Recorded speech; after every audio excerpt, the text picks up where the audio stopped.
When you think of F1 Game World Records, you probably think of F1 esports drivers such as Jarno, Opmeer, Thomas Ronhar, or maybe even Lucas Blakeley setting lightning fast lap times. But most importantly, you definitely don't think of me, and that's because I'm an F1 game noob. However, just like I've done in the past, I'm not going to let this stop me. And in this video, I'm going to be trying to set a faster lap time than the current world record holder around Monza, Ulas Aussie Ildirim, with a maxed out My Team car. So after about 6 hours of just upgrading my car and completing 2 full seasons of My Team, I had developed a maxed out car as I reached the Italian Grand Prix. I had upgraded literally everything on both the R&D and the facility side of things with well over 20,000 resource points spare, which was pretty mental. However, I didn't know if even all of this put together would be enough to break the world record. Because I obviously can't set this world record in time trial mode as it would probably break the game, here's my plan.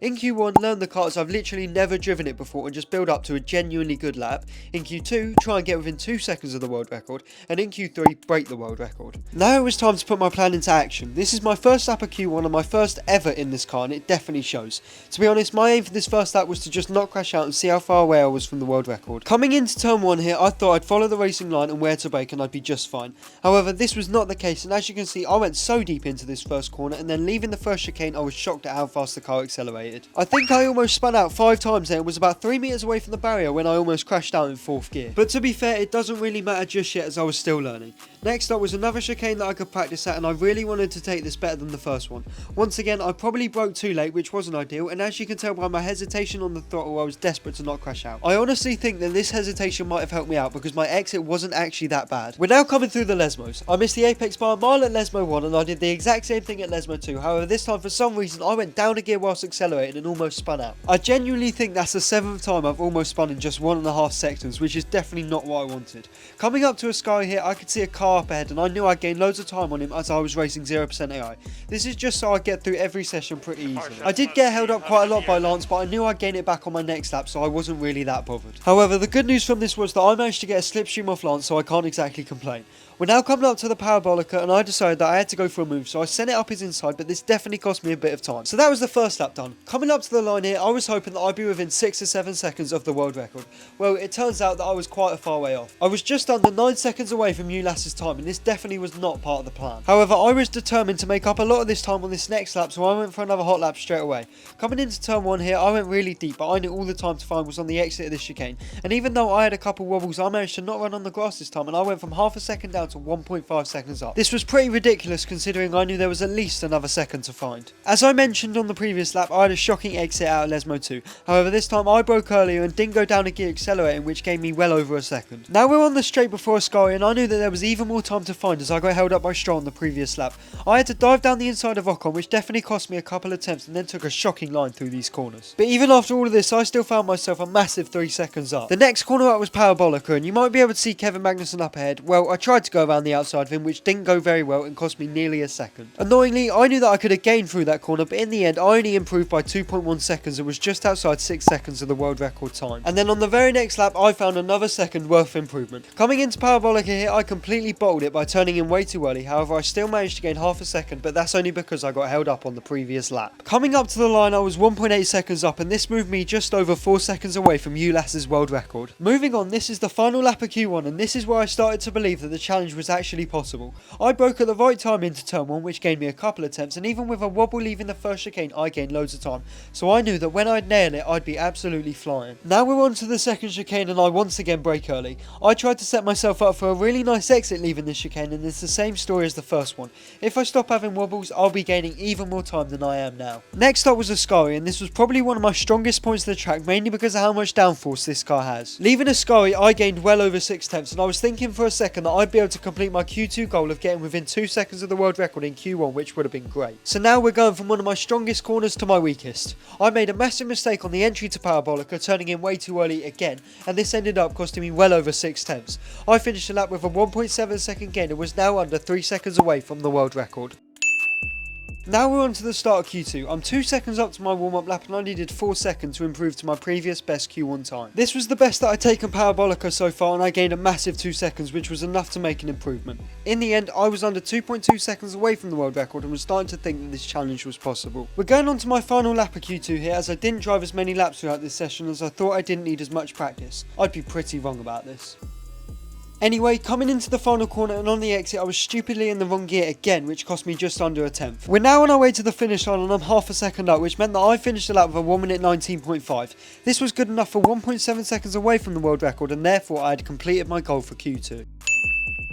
Right, so this is my first proper lap of Q3, and this is where I started to realise that I had to sort out my traction problem, and well, it didn't exactly start very well. I went way too deep into turn 1 and had a wobble leaving this first chicane, which cost me well over half of a second.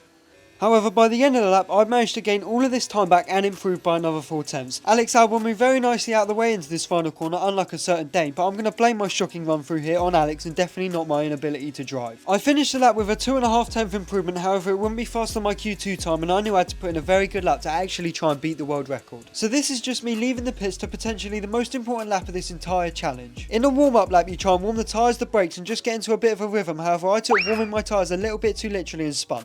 Yeah, it didn't exactly look too great for me at this point. However, I was not going to let this affect me, as I knew that all I had to do was be a little bit cautious on the throttle and I gained time everywhere. Just for reference, I needed to find 1.8 seconds on the delta to beat the world record, but that's not my best time that I've set in all 3 sessions so far. My first chicane was the best that I'd had so far. Even though the entry wasn't great, I managed to find 6 tenths worth of improvement on the exit, and I definitely started to think that this was the lap that would complete the challenge. Next up was the second chicane, and once again I knew that there was loads of time to find on the exit. My entry to the corner was definitely the best I had so far, and even though I had a little wobble on the exit, I left 7 tenths up. Now we're on to the 2 Lesmos. Lesmo 1 was pretty average and I didn't gain or lose any time. However, through Lesmo 2 I lost a bit of time by braking early and was now only 6 tenths up, which would not be enough to complete the challenge. Next up was a Sky, and on my previous lap I made a massive mistake, so if I could just find 1.2 seconds it would be enough to complete the challenge. The run I had through a Sky was excellent and I was able to get down the power straight away and clip the apex, which was ideal. As I looked up at the delta I saw it closing in on minus 1.8 seconds, however the problem was that my weakest corner was up next. I was desperate to keep my speed up through the corner, but I didn't honestly think that there was loads of time to find. I probably hesitated just a little on the throttle, which may have cost me a couple of hundredths, and on the run up to the line I knew it was going to be close. As I crossed the line I didn't know what time I had set and whether or not I had broken the world record, but sadly I was only 17 thousandths of a second away.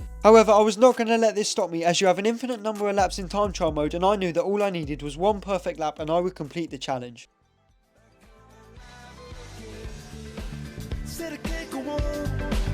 Not in this way.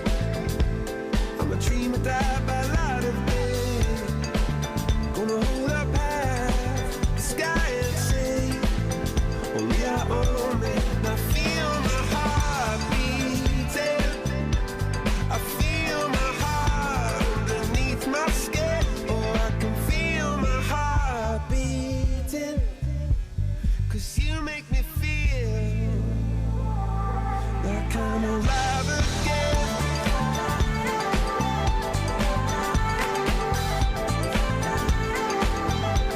Alive again. Oh, you make me feel like I'm alive again.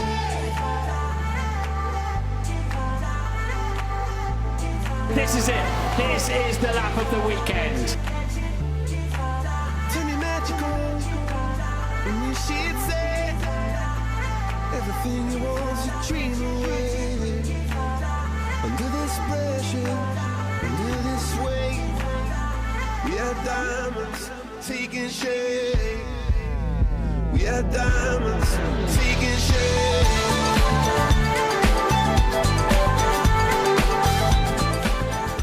In the end, I beat the world record by only 1.4 tenths, and apart from the wobble at the second chicane, I don't think I could have set a better lap. Thank you all for watching, and please go and check out my other world record videos.